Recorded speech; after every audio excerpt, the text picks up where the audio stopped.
Hello students, welcome back to our YouTube channel सर्वेस study. बच्चों, आज यहाँ पे हम एक न्यू टॉपिक डिस्कस करेंगे, स्फेरिकल मिरर। जैसा कि आप सभी को पता होगा कि प्रीवियस वीडियो में हमने बात करी थी लाइट की, रिफ्लेक्शन ऑफ लाइट की, इसी के साथ साथ लॉज ऑफ रिफ्लेक्शन को भी हमने डिस्कस किया था। ठीक है, तो आज यहाँ पे हम डिस्कस करेंगे स्फेरिकल मिरर। तो प्रीवियस वीडियो का लिंक आपको डिस्क्रिप्शन में मिल जाएगा। अब बच्चों, स्फेरिकल मिरर की बात क्यों कर रहे हैं? क्योंकि जो प्लेन मिरर होता है ना बच्चों, वो केवल और केवल लाइट की डायरेक्शन को चेंज करता है, लाइट की डायरेक्शन को चेंज करता है। लेकिन स्फेरिकल मिरर क्या करता है? लाइट को कन्वर्स भी करता है और डाइवर्स भी करता है। ठीक है, इस वजह से हम स्टडी कर रहे हैं स्फेरिकल मिरर की। अब बच्चों, जो स्फेरिकल मिरर होता है वो एक हॉलो स्फीयर का कट किया गया पार्ट होता है। ये दो टाइप का होता है बच्चों। एक होता है हमारा कॉनकेव मिरर, कॉनकेव मिरर, और दूसरा होता है बच्चों कॉन्वेक्स मिरर। एक होता है कॉनकेव मिरर और दूसरा होता है कॉन्वेक्स मिरर। ठीक है, दोनों को डिस्कस करेंगे डिटेल में। अब कॉनकेव मिरर कौन सा होता है बच्चों? जैसे कि ये एक मिरर है हमारे पास,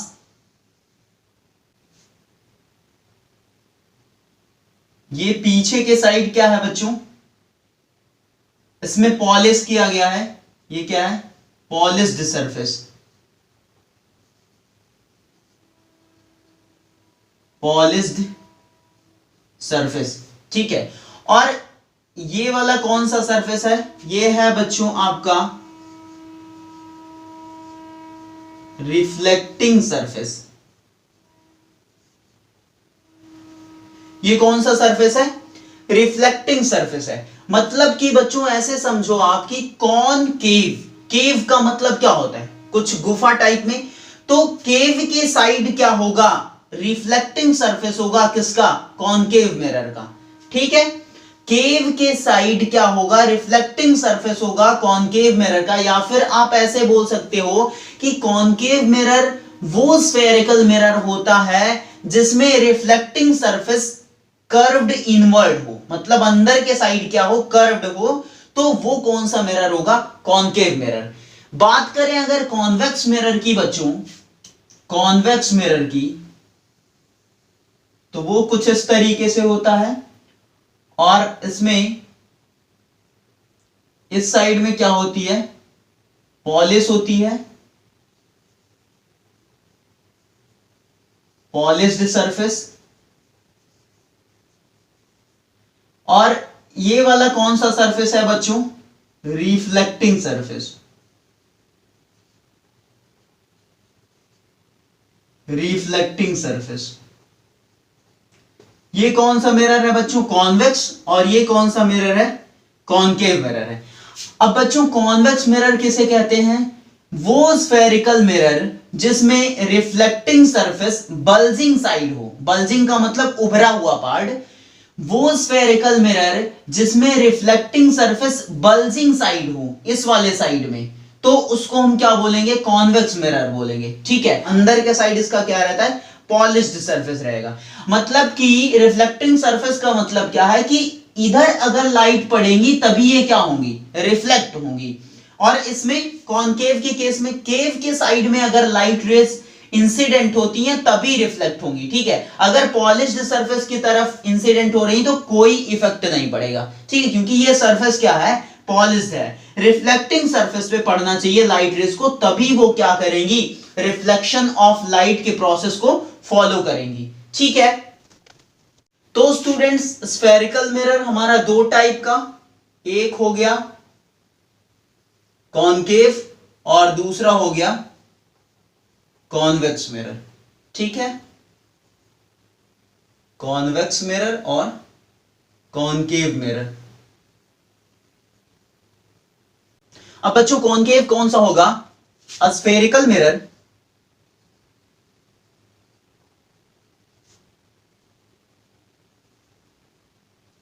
whose reflecting surface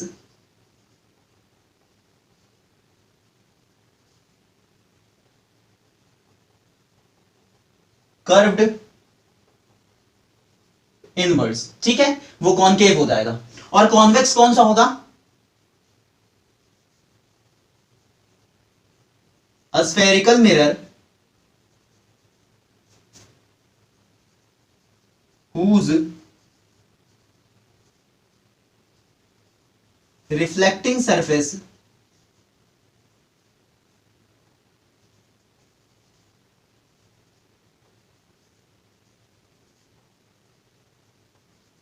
bulging outwards, means concave का फिगर क्या होगा? ये वाला,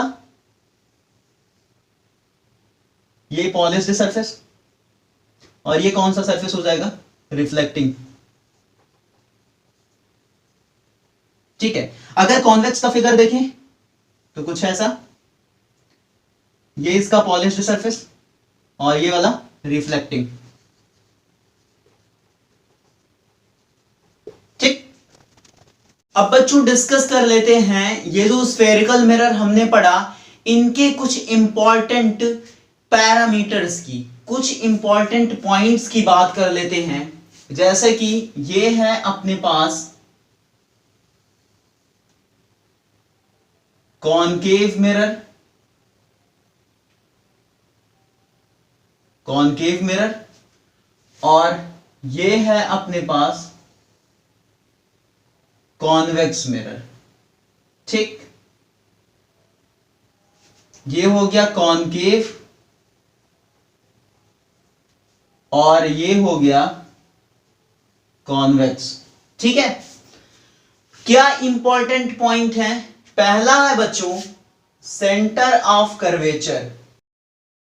अब सेंटर ऑफ कर्वेचर क्या होता है बच्चों? सिंपली समझना है कि स्फेरिकल मिरर जिस हॉलो स्फीयर का पार्ट होता है, उस हॉलो स्फीयर का सेंटर ही क्या बोला जाएगा? Centre of curvature of the spherical mirror, ठीक है। तो इसको हम समझते हैं एक क्लियर फिगर के थ्रू।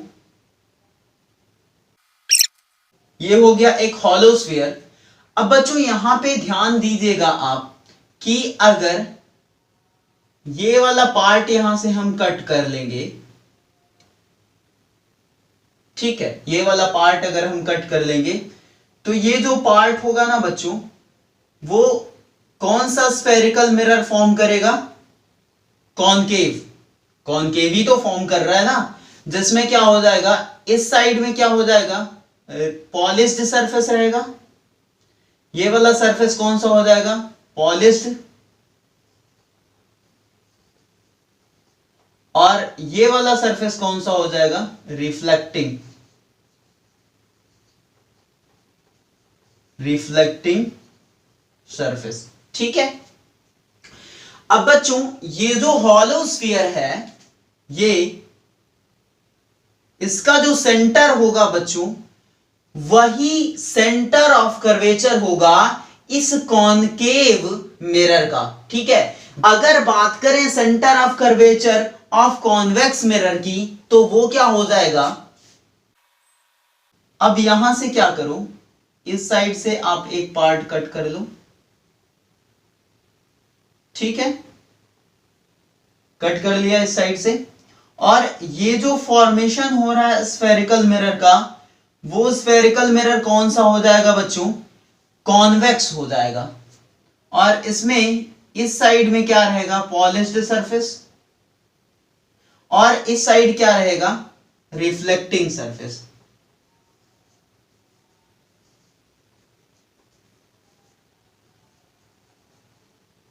ठीक है।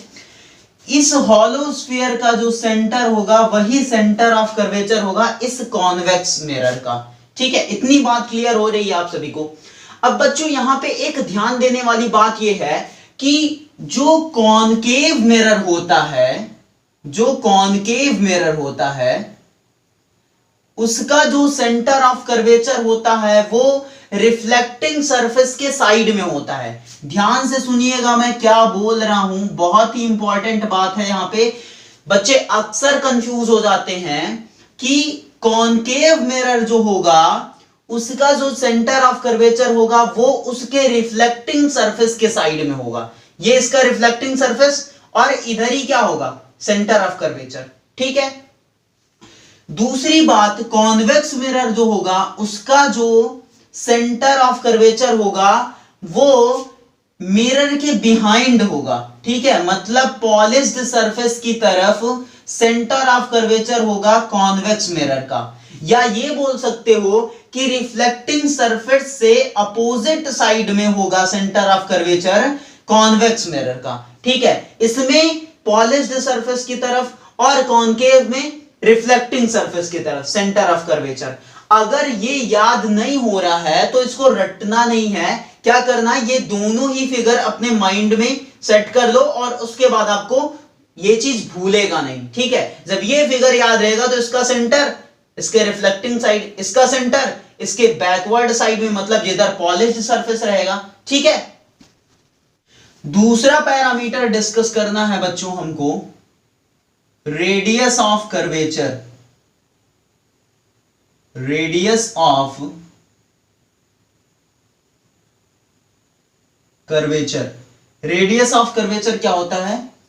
सेंटर ऑफ कर्वेचर को आप किससे रिप्रेजेंट करोगे? कैपिटल सी से। ठीक है, और रेडियस ऑफ कर्वेचर को कैपिटल आर से। ठीक, अब बच्चों रेडियस ऑफ कर्वेचर क्या होगा इस फिगर के थ्रू समझो। जिस हॉलो स्फीयर का कट किया गया पार्ट वो स्फेरिकल मिरर होगा, उस हॉलो स्फीयर की जो रेडियस होगी बच्चों वही रेडियस ऑफ कर्वेचर होगा। रेडियस ऑफ कर्वेचर क्या होगा बच्चों? ये स्फेरिकल मिरर जिस भी हॉलो स्फीयर का कट किया गया पार्ट होता है उस हॉलो स्फीयर की जो रेडियस होगी वही क्या होगा? Radius of curvature of that spherical mirror. ठीक है, इसका ये हो जाएगा कॉनकेव का और कॉन्वेक्स का ये हो जाएगा। ठीक है, तो रेडियस ऑफ कर्वेचर आपको समझ में आ रहा है। ठीक, नेक्स्ट पॉइंट हमको डिस्कस करना है बच्चों, पोल क्या होता है? Pole, third point means third parameter जो है वो क्या है? पोल है। जैसे कि ये हमारे पास कौन सा मिरर है बच्चों? कॉनकेव।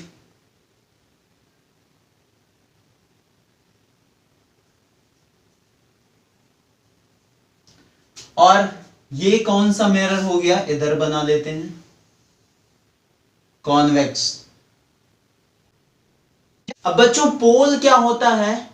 इस स्फेरिकल मिरर या फिर इस स्फेरिकल मिरर का जो सेंटर पॉइंट होगा, सेंटर जो होगा वही क्या होगा?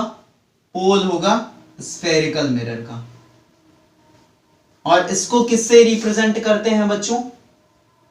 कैपिटल पी से। ठीक है, मतलब क्या लिख सकते हैं? Centre of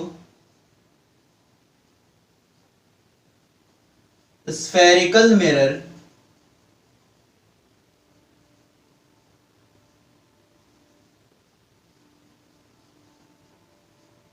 is called as pole। ठीक है, जो सेंटर होगा स्फेरिकल मिरर का वही क्या कहलाएगा? पोल कहा जाएगा।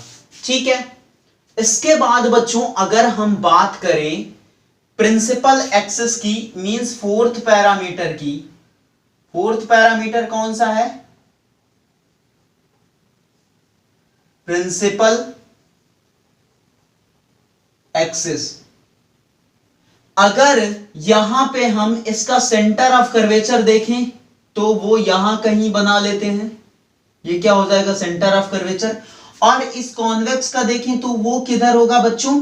Right side, behind the mirror, polished surface की तरफ, मतलब यहां कहीं हो जाएगा। ठीक है, ये आप याद रखना, भूलना मत। तो प्रिंसिपल एक्सिस क्या होगा?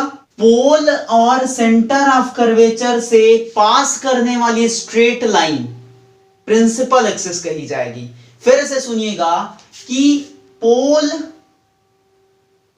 और सेंटर ऑफ कर्वेचर से पास करने वाली स्ट्रेट लाइन, पोल और सेंटर ऑफ कर्वेचर से पास करने वाली स्ट्रेट लाइन प्रिंसिपल एक्सिस कही जाएगी। क्या कही जाएगी बच्चों? प्रिंसिपल एक्सिस कही जाएगी। ठीक है, उसी तरीके से यहां भी होगा प्रिंसिपल एक्सिस इसका, जो पोल और सेंटर ऑफ कर्वेचर से होकर जाए। ठीक है, अब बच्चों इसको हम कैसे डिफाइन कर सकते हैं? A straight line, a straight line passing through the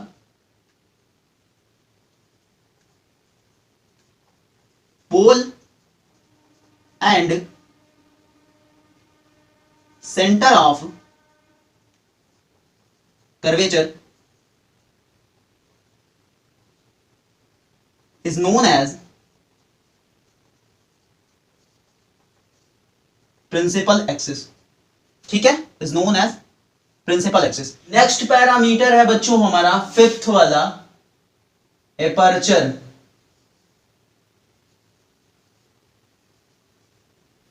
aperture किसको कहते हैं बच्चों? स्फेरिकल मिरर का वो पोर्शन जहां पर रिफ्लेक्शन होता है, जिस पोर्शन में लाइट का रिफ्लेक्शन होता है वो पोर्शन क्या बोला जाएगा? एपर्चर। मींस ये वाला जो पोर्शन है ये पूरा वो एपर्चर बोला जाएगा। कॉन्वेक्स की बात करेंगे तो इधर वाला, ठीक है, इधर ही तो लाइट रिफ्लेक्ट होगी, ऐसे जाएगी और ऐसे रिफ्लेक्ट होगी इस साइड में। ठीक है, तो इसको क्या लिख सकते हैं? The portion of spherical mirror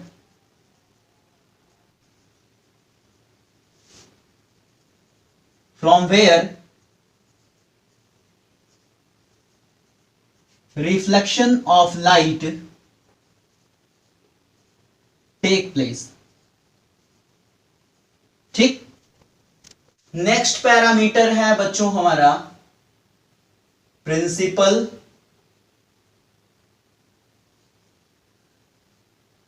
focus. Principal focus क्या होता है बच्चों? जब parallel beam of light rays incident होती हैं मिरर के रिफ्लेक्टिंग सरफेस पे,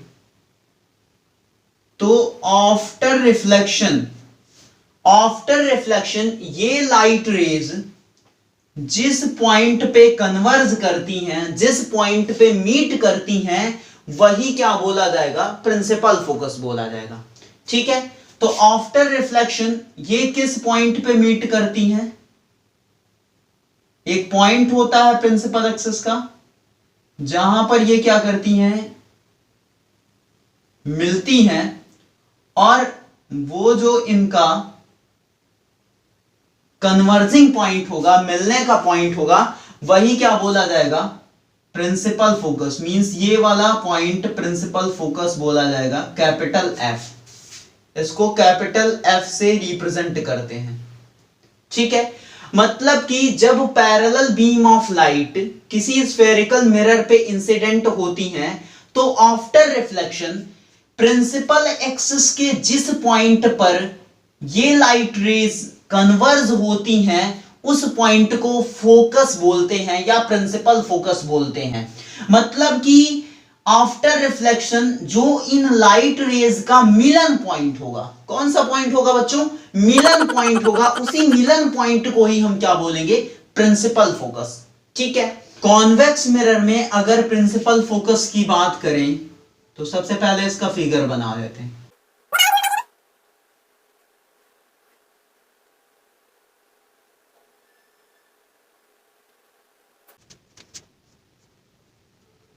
जब parallel beam of light rays incident हुई कॉन्वेक्स मिरर के रिफ्लेक्टिंग सरफेस पे, तो आफ्टर रिफ्लेक्शन ये लाइट रेज प्रिंसिपल एक्सिस के किसी एक पॉइंट से डाइवर्ज होती हुई अपीयर होती हैं, तो वो डाइवर्जिंग पॉइंट जो होगा वही पॉइंट प्रिंसिपल फोकस बोला जाएगा कॉन्वेक्स मिरर का। अब बच्चों यहां पे एक इंपॉर्टेंट बात मैं बताने जा रहा हूं, वो ये है कि जो कॉनकेव मिरर होता है बच्चों, वो कन्वर्जिंग मिरर होता है। मतलब इसको हम क्या बोलते हैं?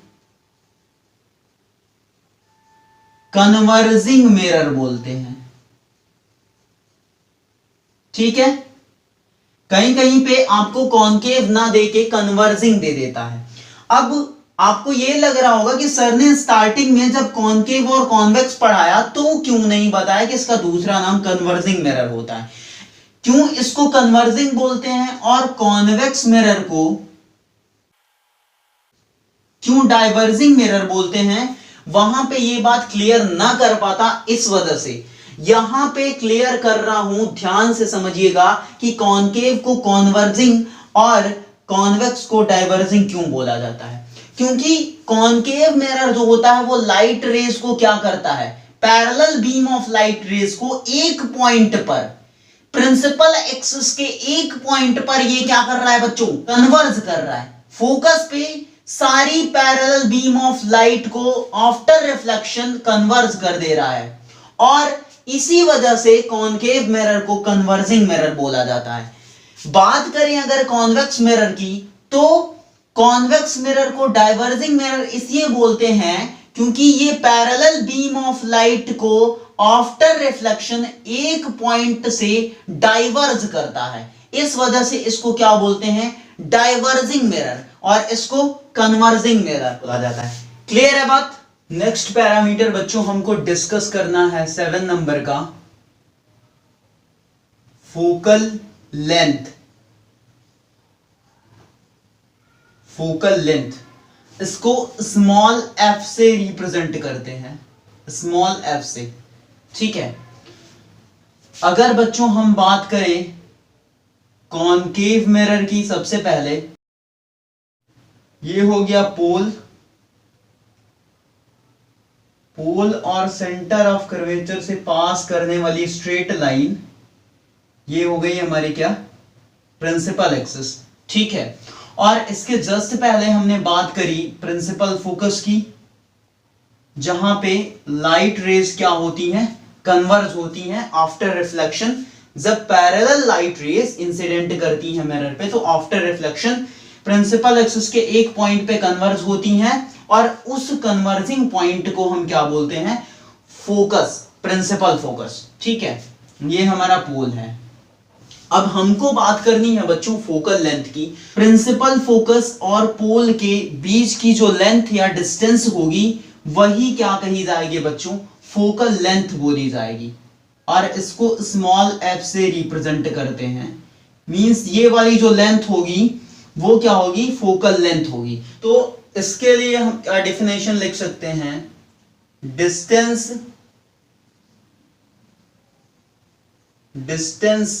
between principal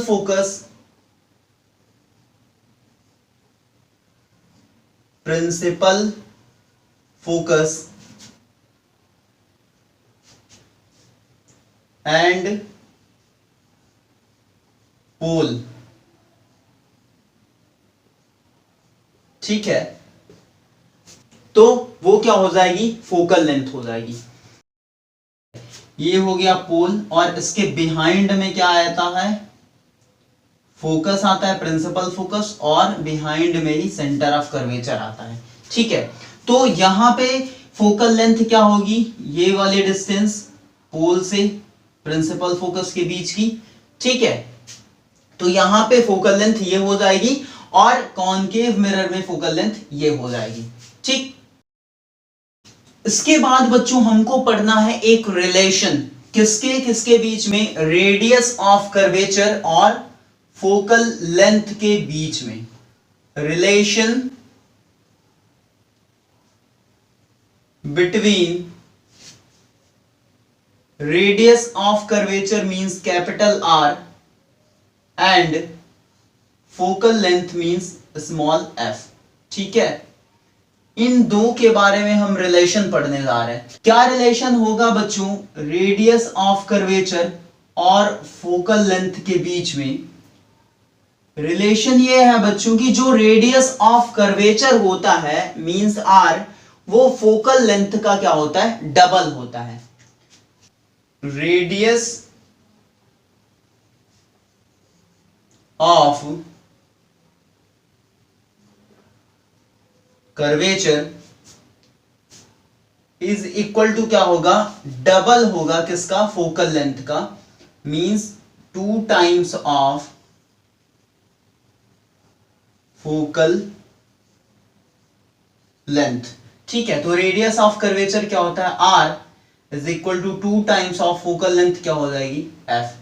मींस जो रिलेशन आएगा वो आएगा r is equals to 2f, या इसी को हम बोल सकते हैं f is equal to r upon में 2। ठीक है, ये बहुत ही इंपॉर्टेंट रिलेशन है, इस पे न्यूमेरिकल्स भी छोटे छोटे पूछे जाते हैं आपके एग्जाम में। ठीक है, तो इसको मिस ना करिएगा। जैसे कि एक एग्जांपल कर लेते हैं इस पे बेस्ड, कह रहा है कि रेडियस ऑफ कर्वेचर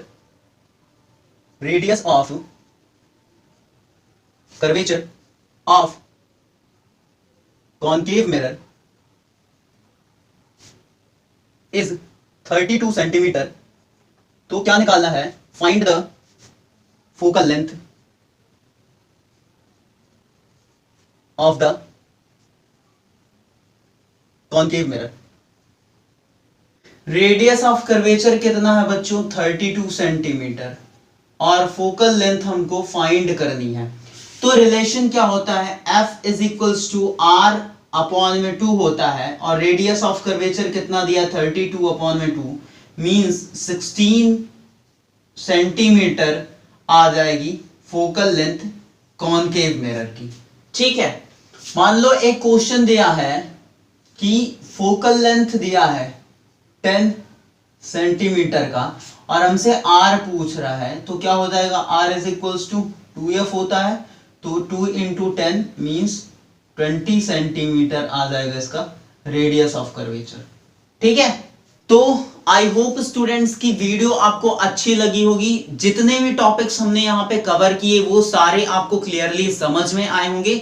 यदि किसी भी टॉपिक में आपको डाउट आता है तो आप हमको कमेंट सेक्शन में बता सकते हैं, और जो भी स्टूडेंट्स चैनल पे नए हैं वो चैनल को सब्सक्राइब कर लेंगे, साथ ही साथ बेल आइकन भी प्रेस कर लेंगे, ताकि इस तरह की इंपॉर्टेंट वीडियो का नोटिफिकेशन आपके पास सबसे पहले पहुंच जाए।